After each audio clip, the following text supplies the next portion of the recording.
I haven't got any of my podcasty stuff here. I'm in London. Lincoln and DK are in the north. So it's just me on my little own. Lincoln is up home in bed with man flu. So I'll be perfectly honest, I'm glad I'm not with him, even though he's, in his own words, being a very brave little soldier. So, excuse me, I haven't got a cold at the minute. At least I hope I haven't. That'll larn us, as they say in Newcastle, if I suddenly get one because I was being mean about my hubby. Anyway, so it's just me. I'm going to sneeze again. Oh, for God's sake, not another one. I've had more bloody colds this last 6 months. Honestly, what is going on? Right. So I'm not sure when this will go out, but we've left Christmas and everything behind, thank God. I did have a lovely time. We did our Link and I did our 2 weeks in Barbados, which we're very lucky to do. We do that from about December the 6th to the 19th, something like that. So I avoid the pre-Christmas madness where people seem to have a collective mania about shopping and stuff, even though we do a lot of it online anymore. You can't park anywhere, you can't drive anywhere, you can't get in. Oh God, I hate it. So we go away and have a lovely chill. And I'm very lucky that my husband and I, we both work very hard and we live quite chaotic lives a lot of the time. But when we do go away, we are very, very, very good at relaxing, very good at it. We pretty much get up, go to breakfast, saunter over to the sunbeds, lie there all day, not in the sun because it was actually too hot, and read and listen to podcasts and whatever, and then go for an early dinner. And we're in bed sometimes by like 8:30 watching something. Not drinking means that you're never really wanting to be out that late or with lots of people late at night who are all hammered. So it's great. But then, of course, you come back to the chaos. At least I do, because I tend to do most of Christmas. Lincoln gets back into work and I come back to an Amazon warehouse of parcels that I have no fucking idea what they are, who they're for. Oh my God. So then I procrastinate for about 2 or 3 days, not opening anything. Anyway, eventually get on with it. But listen, it was done. I got far too much for everybody, some of which will be still in the Christmas bags. So I went up, Lincoln went to his mum's and his brother's for Christmas, and I went up north with my 2 boys came, my sister, her kids, and my ex, Tim and Joe. We were all there together. We had Christmas Eve dinner in the local pub in Northumberland, which is fabulous. And we always have Christmas Eve dinner on Christmas Eve. My mum started this. It's a Scandinavian tradition. My mother, who'd never even been to Norway, but nevertheless, she decided in her wisdom this would be a good idea. And it really is a good idea because it means that the grown-ups do their presents at midnight. And then in the morning, whatever little kids are around, they do all their presents. And then nobody is cooking a great big Christmas dinner. And Tim does a roast ham with peas pudding and coleslaw and jacket potatoes, and that's our favourite meal, and we love it. I then drove down to home on Christmas night, as did the boys, because we were going to celebrate Lincoln's 50th birthday. So I took this big house in the Peak District called Bleaklow Farm. Oh my God, it was gorgeous. There was 24 of us, and we played games and we played table tennis, and I'd got these old-fashioned games brought in, like egg and spoon with a wooden spoon and a wooden egg, and limbo and Connect Four, massive size, and we had a chef come in and do the dinner. I had my friends who were the singing waiters. Everybody was blown away. So yeah, it was a fantastic time. But I will be honest, I'm glad when things go back to normal. Right, so there's two things I was going to, there was something I was going to share with you, which is, if you remember, I told you on a previous podcast that I had been with Nadia Sawalha and on the day that we showed the film of her being diagnosed ADHD, and that the head of the ADHD company had said, when they'd said one of our ladies thinks she has, and her children maybe have ADHD, he said, "Is it Denise Welch?" Which obviously resonated with me somewhat. And after many discussions with them, I decided, especially as enough people told me, that had an almost, well, that's not rocket science reaction to it, which surprised me because clinical depression has been my illness, you know, not that illness is to be owned, but that's always been my thing. And I've never thought beyond that. Anyway, waffling on is, of course, a symptom of ADHD. So I'll try and phrase it all. I had a diagnosis over 2 or 3 days. It was quite intense with a psychologist specialised in that area. And I am absolutely 100% definitely, I have ADHD, which I would have had since childhood. But so many people, particularly women, are being diagnosed in their later years because ADHD was mostly associated for a long time with the male species, and particularly with young boys. So we always thought, oh, ADHD, that means naughty boys, not paying attention in school, jumping up and down on the desks, etc. Which, of course, that's what I thought ADHD was. And people manifest it in many different ways. And I, you know, when I was doing the diagnosis and they were getting to the questions about childhood, excuse me, oh my God, karma. I was thinking, oh, well, this is not me, because she was asking me about when I was at school, was I disruptive? You know, was I rebellious? No, I wasn't any of those things. I wasn't naughty. I was distracted. But then again, you know, some of the teachers were so boring and the lessons were so boring. I didn't think that was a symptom of anything. I just thought it was because I was bored. And I always said that it wasn't until I was about 14, 15, when drama came into my life at school, that a sort of light bulb moment happened. And I realized, A, this was something that I loved, and B, it was something that I was good at. And I got patted on the back for something because it was never going to be anything academic. So anyway, but obviously that's only a small part of the diagnostic process.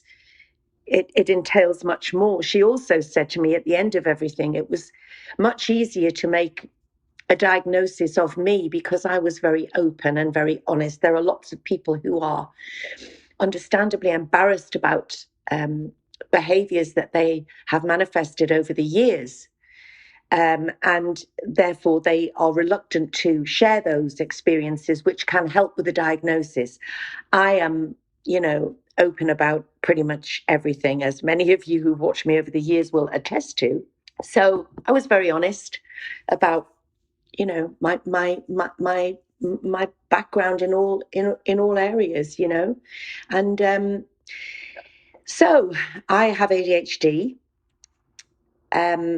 There are areas that I think post-menopause, this is a self-diagnosis that I think have maybe sort of worsened or become more obvious.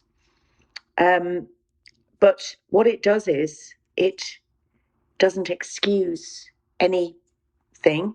It explains, it gives you reasons for certain behaviors, but not excuses. Of course, that's assuming they were negative or bad behaviors, which they all aren't. You know, people with a condition such as ADHD are very often drawn to the creative professions. And so you get a lot of very talented, creative people who have ADHD. And I'm not saying that I'm one, but it's one of those careers where the sort of it's very difficult to explain what they're looking for. But one of the things that I've noticed with myself is, and I was a bit worried about it, is that I do interrupt a lot. It drives the girls mad. I know I do. And I said to Jane Moore the other day, you know, there's no tablet in the world will stop me interrupting you if I think you're talking shit. But a lot of it is, if I don't say what I feel is important to say, then I forget it. You know, when you're in the middle of a conversation, and I know loads of people listening to this will go, well, that happens to me and I haven't got ADHD. I get that. I'm just giving you some examples of how I feel it certainly manifests in me. And what it is it's you know when you're having a conversation with somebody and you go, oh, what were you talking about there again? Hang on a minute. What was I saying? What was I saying? Oh yeah. Well, if that happens to me, I can never remember what it was. Never. If my life depended on it, I can't get back on track. And I have to rely on the other person to bring me back on track. So there is a desperation in me sometimes to get out what I'm saying. Or indeed, if I'm talking and I have a pen and paper by my side, I have to write things down that I'm going to say. Because especially if it's something that I'm passionate about, because I want to say it. And obviously, part of my job is talking about things I'm passionate about. And that is very much a symptom of ADHD. Anything to do with memory and interrupting and forgetfulness and all of these things that have happened to me. But particularly, I've noticed it in the last few years. Also being unable to concentrate on one thing at a time. So your mind is all over the place, which I've just thought, well, that's just my personality, which it is. And I'm a Gemini. I'm not really into astronomy, but, you know, we all have it a little bit, don't we? Or that's because I'm a Gemini. But all to do with addiction, substance abuse, overeating, all of these different things are all indicative of someone who may have ADHD. And I have something like a 70 to 75% chance more of having postnatal depression, which of course I had. 75% more chance of speeding in my car, which, you know, I have learned my lesson from that, of having a car accident, because you're never present. You can't fulfill one task because your brain is taking you off on another one. And also what I'm having at the moment is this fatigue. It's not just tiredness. And I know I'm 64, so I know I'm an old bird, and I'm aware, you know, that energy levels are going to fall to a degree as you get older. But I'm so tired at the moment. I'm exhausted, tired. And even things that I'm looking forward to doing, I can't be bothered to do. I just want to lie in bed, watch shit on my tablet or my phone, and then move from the sofa to the from the bed to the sofa and continue. And I wanted to start the new year with some energy and going to the gym, which I did twice, but then I had to come down to London. But there's a gym here. Have I been? No. Can I be bothered to go out and buy my fresh vegetables I can't. I'm really, really in a fog. The weather doesn't help. I'm looking outside my flat now and it's pissing down with rain. It's grey, it's dark, it's gross. I'm going to Brighton later for something lovely. I'm going to see Matty's first night of his tour. I've got a bunch of great friends going with me. I'm excited for them to see Matty on stage. But this part of me thinks, I don't have the energy to do it because I'm sort of a bit of a team leader where I'm going. And, you know, I just feel, but apparently this is all part of it, because I burn up so much energy on doing inconsequential stuff that this is how it manifests in my body. And I've got to get it sorted. So I was reluctant to have the medication that is being offered to me, because what happens in a is it a neurodiverse person? Is that what I am? The dopamine that I'm using my hand, and you can't see it, I know, because I've got no visual on this podcast today, but I'm moving my hand in a horizontal way. So the dopamine normally in a normal person is like that, just steady and smooth. running through. The dopamine in an ADHD person is released and immediately absorbed by the body, released, immediately absorbed by the body. So you're constantly chasing a dopamine hit. You're not aware of it all the time, but you're chasing it. And I've been chasing it for 64 years and I'm absolutely fucked. And so because I haven't had depression for 3 years, right? Which in a person who suffered from major depressive disorder for 33 years, you've got no idea how massive that is for me. It's really massive.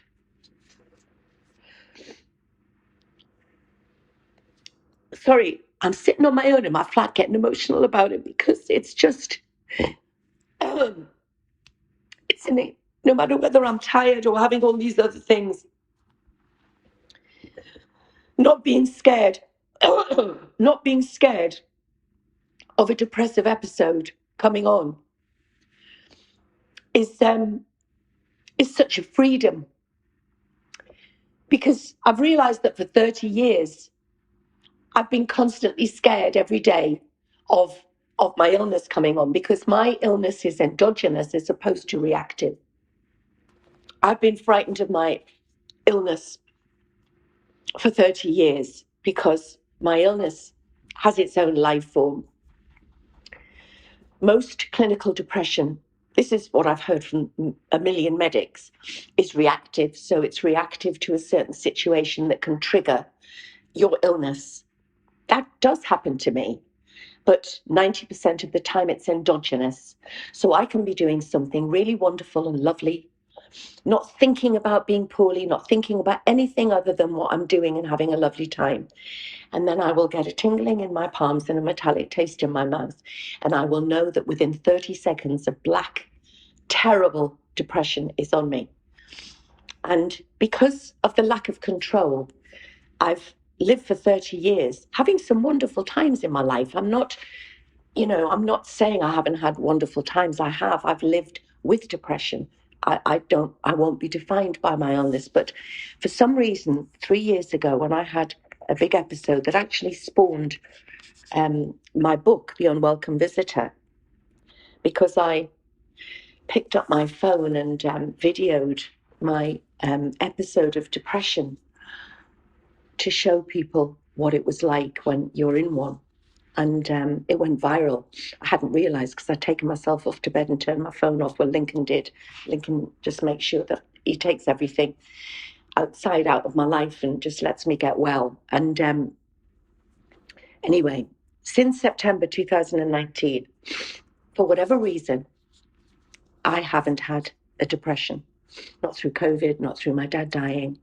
Again, those are circumstances, but I've felt the signs and then it's retreated. So as I know that the origin of my depression was hormonal, I think something hormonal has happened and that's what's done it. But I don't question it too much. My God, this weather is torrential. I don't question it too much because I'm just glad it's happened. But because of that, I have been worried about taking the medication that is recommended to me because I'm frightened to put something into my system that is going to have an adverse effect with what's happening in the depression world. Anyway, I spoke the other day with the psychologist again and asked her for more information about the medications, which she explained to me much more thoroughly. And I am going to go on them. And I can come off them at any time, but I am going to go on them and see how I go because I think I need some help with it. So Nadia says it's made a huge difference to her. But believe you me, I know it won't make me the calm and collected one who doesn't shout and rage on loose women. But anyway, that's a very long-winded way of saying what's been happening to me. So I didn't expect it to take up nearly the whole podcast, but it's actually been quite therapeutic for me to talk about it. So what else has been happening? Well, as I say, we had the fabulous time for Lincoln tonight. I'm going off to Matty's first night of his tour. Now, much as it's incredibly exciting to be part in a minor way of the tour world, the one thing that goes alongside that is guest list stress, GLS, as I call it. It's very hard being the mum of a famous rock star when they're on tour, because I get asked, everybody who is on the guest list or everybody that comes with me, there are another God knows how many people who can't, because I don't have any control over the 1975, the venues, where they are, how many can go, all of those things. So I have a lot of friends, and it's amazing how you get more friends when your son's on tour. But I want everybody to be happy, and I want everybody that wants to, that I know that wants to see Matty to see them. But what it is, and I'm not naming any names, and but basically what can happen is I now have to say on a WhatsApp group of, say, the Brighton gig or the O2 gig or the Nottingham gig or whichever it is, I have to say, guys, I've got guest list stress. Bar from getting you in on the guest list to see the show, I don't know where to park. I don't know whether you should stay overnight. I don't know where we're sitting / standing, because even if you have a seat, you're never able to be in it for long because everyone stands up. I don't know what access backstage we have. And I don't know if the boys will be able to see us because of security reasons or whatever, they might have to do a runner. I have to say that. And of course, my close friends go, Den, we're just grateful that we're going. But you wouldn't believe the times that I've been in a venue, surrounded by lots of people, trying to sort out the passes for everybody, getting through or letting them know where the passes are. And the phone's going with, where do we park? Or I've got a silver band and Joan's got a gold one. Well, it's like, I'm sorry, I can't help you with that. And then, listen, my cousin's cousin works with someone whose cousin just said, could she just have 5 minutes with Matty backstage? No, I can't get 5 minutes with Matty backstage. Oh, God, honestly. And do you know what was happening? Pre the lull in our lives, the pandemic restrictions caused, and they were touring. Honestly, it was putting a pressure on me and Matt. I felt it was. I was doing it because I felt that I was constantly asking of Matty, can you come and see this person and meet this person? Because I'm a people pleaser.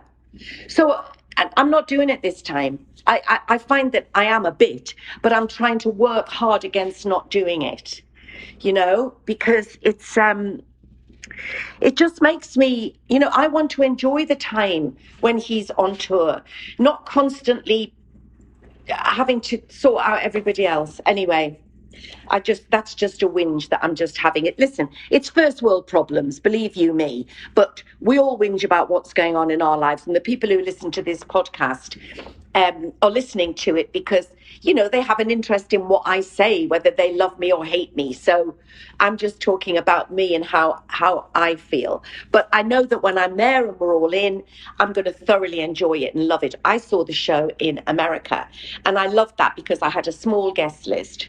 Matty said I was still manic in the little friends and family room, trying to make sure that everybody knew each other. And it's like, Mum, you don't need to do that. Everybody can meet each other on their own. You don't have to have that responsibility. But now you see, ADHD. There you go.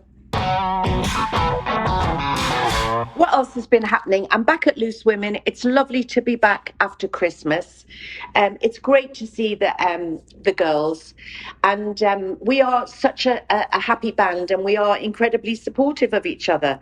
And every single day I look at the online press and it's always Loose Women erupts in chaos because Denise disagrees with Kay, or Loose Women feuding again. You know, I seem to be at the heart of it, a lot of it, because, you know, but we're not feuding. Okay, we have some quite vocal discussions on set because we're all older, most of us. We're passionate about things that we believe in or we disagree with, obviously. The main thing at the moment is Harry and Meghan. Those of you who know me will know that I have championed Harry and Meghan from way, way, way before it became such a heightened thing. I have always been hyper aware of the fact that press about Kate was very different to press about Meghan. I have no skin in this game, okay? I have nothing against Harry and Kate and Charles, and you know, I've met a few of the royal family.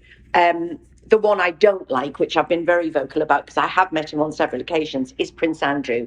But anyway, so I just feel that, yes, we are all a bit Harry and Meghan fatigued, without a shadow of a doubt. And do I think that there's certain things that he shouldn't have said? Yes, I do. But as I speak now, the book has only been leaked. I haven't read it. So again, his comments about the war and the Taliban do seem to be really out of place and very misinformed. However, until I read them myself in context, I'm going to reserve judgment on those. The main point is, I understand Harry and Meghan, but obviously Harry with the book now speaking out. We are hearing from a very hurt 11, 12-year-old boy who has never been able to be heard about his mother's death. He has been forced into a series of behaviors that were expected of him, and he's bottled it all up. And meeting Meghan has given him the confidence to be his own man and to speak out. And he is terribly, terribly hurt. And I think that he has the right to do so because there are obviously some awful things that happened. He is protecting his mixed race wife. It's not the first time that we've heard that, it's not the first time we've heard that the royal family doesn't have a great track record on race. And that's not saying individuals, but he is now very much at the center of this. He wants to right some wrongs, and he wants to let people know that they were bullied out of the royal family. And I truly believe that they absolutely were, because I think that the royal family were in no way going to allow Harry and Meghan to shine above William and Kate or Charles.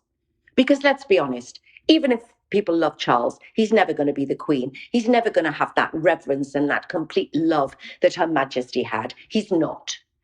And Harry's hurting. His father betrayed his wife with another woman who they clearly weren't that fond of at the time.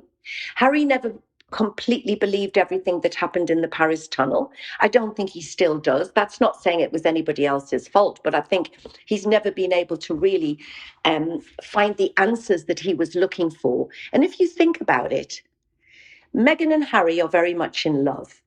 At least I believe they are. Meghan has been treated appallingly by the royal family and by the press. But she has Harry. His mother was treated appallingly by the royal family and the press, but didn't have anybody. I know I've had this discussion with Jane Moore. She said, Denise, she knew Diana very well, so I completely and utterly appreciate and accept her words on this. Diana could be very manipulative and play the press at their own game. I get that, and thank God she could. But, you know, all of the things that Harry is saying, Diana said many years ago. If you actually look at all the articles, if you look at Diana's book, all these things Harry is saying, bar William, of course, pretty much is what Diana said. So it's about time there were changes. It's about time there was accountability. But do I think it's now time for Harry to leave it? Yes, I do. But he has taken the power back from the press, because there ain't nothing now they can say about him and Meghan, because he's said it all. So I will always be in their camp. I think that the press and the royal family have absolutely protected Prince William. There are many, many things about Prince William, some of which I have heard from the journalists' mouths themselves. Some journalists who absolutely berate Meghan on a daily basis. They have said in person to me, we know this and we are not allowed to run it. So that says to me that William is protected where Harry and Meghan are not. That's where I stand, and that is my views on it. Am I sick of talking about it on Loose Women? Yes. One of the reasons being, it's the old dead cat on the table. You know that one? Oh, look, there's a dead cat on the table. Everyone looks to the dead cat on the table, whilst what's really happening is going on stage left. The government are getting away with God knows what. Why aren't we talking about the VIP lane that was created to give all their buddies PPE, most of which turned out to be completely dodgy? People have lined their pockets during COVID to millions and trillions of pounds. And yet us, the taxpayer, is going to be paying for those investigations. I'm fucking furious about it. And that to me is what we should be talking about. You know, meanwhile, there's probably all these bills being passed, you know, oh, you didn't read clause B, paragraph A. That's because you were all talking about Harry and Meghan. You know, it's been brilliant. You look at the newspapers, it's all about Harry and Meghan. There's nothing being talked about what is currently going on, the dire situation our country is in at the moment, and what we can do about it. You know, it's horrendous. But I want to save that slightly more political discussion about things until I'm with DK and DK and think I'm talking into an echo chamber. Also, what I am going to do is as well, I've had quite a few requests, and thank you so much to those of you who are getting in touch about the podcast. I really, really appreciate it because, you know, we sort of did this podcast by default. You know, it was sort of, are we doing a podcast? Is this a podcast? Oh, I guess it is a podcast. And now I absolutely love having this opportunity just to talk to you. So I'm really grateful for the comments that I've had. And I'd love your comments, positive or negative. Believe you me, I'm old enough and ugly enough to take the criticism. I take it on a daily basis. So, but so far it's been very positive. But I'd love to know what you'd like me to talk about. One of the things that has come up several times is would I talk about my childhood? And I would be very happy to do that. But again, you know me, I can't say anything in 5 minutes. It's got to be at least half an hour. So I'll save that one. And I will talk about my childhood and you know, where I'm from and who my parents were and the fact I was brought up in a sweetie world, you know, confectionery business that my family had. So yes, I will talk about that. And also, I don't want this to be an interview podcast. You know, some of my friends do brilliant podcasts where they have a guest every episode and they interview them. I want this to be more of a chat. So, you know, I haven't had a guest on yet. It's just me and DK and Lincoln, and today just me. But I do want to bring some friends in, but rather than interview, just to chat about what's going on, you know. So if there's anybody you particularly would like me to reach out to within my sort of friendship group, then you know, then please, or outside my friendship group, because you don't know who my friends are, but you know who some of them are.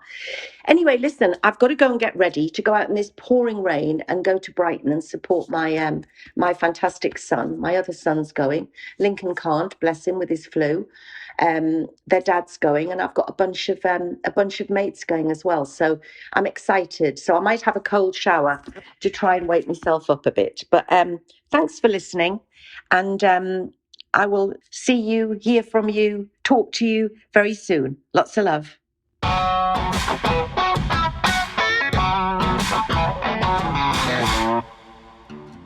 So guys, if there's anything that you've ever heard me talking about that you'd like to hear more of, or indeed anything you can suggest that me, DK and Lincoln can bring to the table, contact me on denisewelchpod@gmail.com.